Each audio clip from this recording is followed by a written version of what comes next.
Before the world knew Rowan Atkinson as the man who could make millions laugh without saying a word, he was a quiet boy growing up on a farm in County Durham, England, surrounded by fields, discipline, and expectation. Born on January 6, 1955, Rowan Sebastian Atkinson was the youngest of four sons in a family shaped by both structure and loss. One brother died in infancy, a tragedy that lingered quietly in the household, leaving the surviving children to grow up under the steady guidance of parents who valued education, self-control, and hard work. From the outside, it was a stable upbringing, but inside Rowan's own mind, a battle was forming early, one that would shape his identity far more deeply than fame ever could. The burden of a stutter. Around the age of 5, Rowan developed a severe stutter that made speaking an exhausting, often humiliating experience. Words caught in his throat, sentences fractured, and the simplest classroom interactions became ordeals. School, rather than being a place of safety or discovery, turned into a daily test of endurance. His classmates noticed immediately, and children, often cruel without understanding, singled him out. Teasing escalated into mockery, and the boy with the expressive face and halting speech was treated as strange, even inhuman. Years later, former classmates would recall the harshness of that environment, noting how isolating it must have been for someone so visibly different. The label of alien followed him for years, not because of anything he did, but because he could not speak the way others expected him to. Discovering an unexpected escape. Yet something extraordinary happened whenever Rowan stepped onto a stage. In front of an audience, performing a role, his stutter seemed to disappear almost entirely. The fear that tightened his chest in everyday conversation loosened its grip, replaced by focus and control. Acting created a distance between himself and his voice, as though the character, not Rowan, was doing the speaking. This was not confidence in the traditional sense, but relief. Relief from the constant self-monitoring, the anticipation of ridicule, the pressure of being understood. Performance became his refuge, not because it made him visible, but because it finally made him free. Academic excellence and quiet expectations. Despite the challenges of speech and social life, Rowan excelled academically. His intelligence was evident early, particularly in mathematics and science, and he pursued those strengths with determination. After school, he attended Newcastle University, where he studied electrical and electronic engineering, graduating in 1975. To his teachers and peers, his future seemed obvious. A stable career in engineering, perhaps research, perhaps industry. Comedy was not a practical ambition, especially for someone who struggled to speak. Even Rowan himself did not initially imagine entertainment as his path. Yet beneath the equations and lab work, the pull of performance remained, quietly but persistently present. Oxford and the turning point. Rowan continued his studies at the Queen's College, Oxford, where he began work on a master's degree and briefly pursued doctoral research. Oxford was intellectually demanding, but it was also culturally alive, and it was there that Rowan found the environment that allowed both sides of him to coexist. He joined the Drama Society and a student review group, where his unique approach to comedy began to take shape. Fellow students noticed a transformation. The reserved, soft-spoken engineering student became animated, precise, and fearless on stage. It was during this time that Rowan met writer Richard Curtis, a collaboration that would define both of their careers. The power of physical comedy.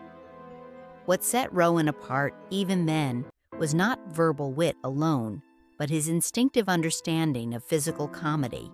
Influenced by performers like Buster Keaton and Jacques Tati, he explored movement, facial expression, and timing with near-scientific precision. His performances relied less on clever lines and more on controlled absurdity, drawing laughter from silence as effectively as from speech. This approach did more than entertain. It protected him. Physical comedy allowed Rowan to communicate without confronting the vulnerability of speech, turning his perceived weakness into a creative advantage. Early recognition and lingering doubt. In 1976, Rowan performed with the Oxford Revue at the Edinburgh Festival Fringe, marking his first significant exposure beyond university audiences. The reception was mixed but promising. Some viewers were confused by his unconventional style, while others recognized something rare and original. Despite this, success did not come easily. After completing his thesis in 1978, Rowan faced repeated rejections from broadcasters who struggled to categorize his work. Television executives were uncertain how to use a performer who didn't fit traditional formats, and auditions were particularly stressful, often triggering the return of his stutter. For a time, Rowan considered walking away from comedy altogether. Learning to hide inside characters. During this period of uncertainty, Rowan made a crucial realization. When he spoke as himself, anxiety and hesitation returned. But when he became someone else, the stutter faded. Characters provided armor. They allowed him to speak, move, and exist without self-consciousness. This understanding reshaped his approach to performance. Rather than trying to overcome his speech difficulties directly, he leaned into character work, crafting personas so complete that Rowan Atkinson almost disappeared inside them. It was not deception, it was survival. The first breakthrough. Rowan's first real breakthrough came in 1979 with a BBC radio series that featured him playing multiple fictional characters. Though the program aired quietly and reached a limited audience, it demonstrated his versatility and originality. Critics who heard it took notice, even if the wider public did not. Around the same time, he collaborated closely with fellow performers from Oxford, building confidence and refining his style in a supportive environment. These collaborations were crucial, allowing him to grow without the pressure of mainstream attention. A risk worth taking. Returning to the Edinburgh Fringe in 1979, Rowan presented a largely silent show built on mime and exaggerated physicality. The response was polarized. Some audience members walked out, uncertain what they were watching, while others stayed, captivated. Importantly, industry figures were among those who stayed. They saw not just novelty, but discipline, control, and potential. Soon after, Rowan was given another chance at television. Though early pilots failed, persistence paid off when the BBC commissioned a new sketch show that would change British comedy forever. Success that nearly didn't happen. When the sketch show finally aired, it was initially met with confusion and harsh criticism. Viewership was low, and some reviewers dismissed it entirely. Yet a senior decision-maker at the BBC believed in the cast and ordered a second series. That single decision altered Rowan's life. Over time, audiences began to appreciate the show's sharp satire and unconventional performances. One sketch in particular, featuring a furious guerrilla monologue delivered with theatrical intensity, captured public imagination, and cemented Rowan's reputation as a fearless comic performer. The cost of perfection. As success grew, so did pressure. Rowan was known for his meticulous attention to detail and high standards, traits that earned admiration but also created strain. Long hours, constant rewriting, and the emotional demands of performance took their toll. While the public saw confidence, behind the scenes Rowan often battled anxiety and exhaustion. Comedy for him was not effortless joy. It was precision work that demanded total focus and left little room for rest, reinventing himself again. Rather than riding the momentum indefinitely, Rowan chose to move on, co-creating a new historical sitcom that allowed him to explore different comedic rhythms. The first series was ambitious but flawed, hampered by production challenges and mixed reviews. Yet instead of abandoning the project, the team reworked it entirely, simplifying the format and sharpening the writing. The result was a transformed show that found both critical and popular success, eventually becoming one of the most celebrated comedies in British television history. Comedy meets tragedy. The final installment of that series took an unexpected turn, blending humor with a sobering portrayal of war. The balance was delicate, but it worked. The ending, quiet and devastating, resonated deeply with viewers and remains one of the most remembered moments in television. For Rowan, this project was meaningful, not just artistically, but emotionally.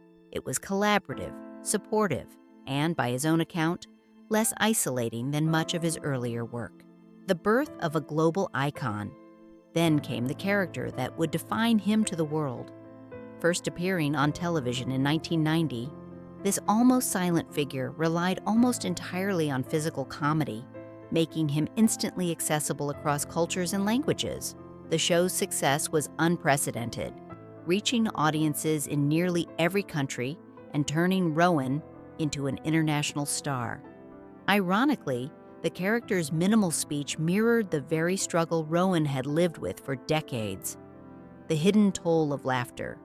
While audiences laughed, Rowan worked under intense physical and emotional strain. Each episode required extreme facial control, precise timing, and physical endurance. Filming left him drained, sometimes for days. Though grateful for the success, Rowan often spoke privately about how exhausting the role was, admitting that it brought pressure rather than pleasure. The character gave him global recognition, but it also reinforced his habit of hiding behind performance, choosing sustainability over fame. Over time, Rowan sought ways to reduce the physical demands of the role. Animated adaptations allowed him to continue the character without the same strain, and occasional special appearances replaced regular production. A final major live performance during an international sporting event brought the character full circle, delighting millions while reminding Rowan of his own limits. It was widely seen as a farewell, even if never officially declared as such. A private life under public scrutiny. Away from the stage, Rowan's personal life unfolded largely out of view for many years. He married, raised 2 children, and maintained a relatively quiet domestic life compared to many celebrities. Later changes in that personal world drew public attention, sometimes uncomfortably so. Through it all, Rowan remained reserved, rarely addressing speculation directly, preferring to keep private matters private. Courage, beyond comedy. Rowan's life has included moments of real-world bravery and conviction that contrast sharply with his on-screen personas. He has spoken publicly about freedom of expression, argued for the importance of open debate, and on one extraordinary occasion, helped avert a serious crisis during a flight by remaining calm under pressure. These moments reveal a man far more complex than the characters he plays. Living with doubt. Despite awards, acclaim, and global admiration, Rowan has often described himself as uncertain, even self-critical. He has spoken candidly about feeling inadequate, about questioning whether he truly deserved his success. These doubts, rooted in childhood experiences, never fully disappeared. Fame did not erase them. It merely changed their context. Reaching 70. As Rowan reached his 70th birthday, fans around the world celebrated his career and influence. His work continues to reach new generations, and his characters remain instantly recognizable. Yet Rowan himself seems less focused on legacy than on balance, on choosing projects carefully, protecting his well-being, and accepting that it is okay to step back. A legacy of quiet strength. Rowan Atkinson's story is not simply one of success, but of adaptation. He did not conquer his stutter. He learned to live with it.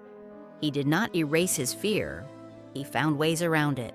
Through discipline, creativity, and resilience, he transformed vulnerability into art, silence into laughter. For audiences, he is a legend.